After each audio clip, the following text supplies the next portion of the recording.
para sa inyong lahat.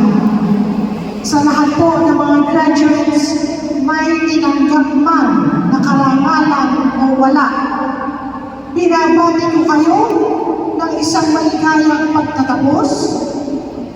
Receiving, tandaan po ninyo, receiving honors is not everything.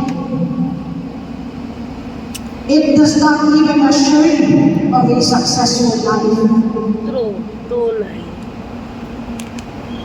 Work hard, but do not compete with others.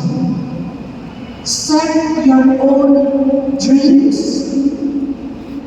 Pursue not material things, but a fruitful and happy life. Choose to be healthy. Always choose to be fruitful and live a happy life.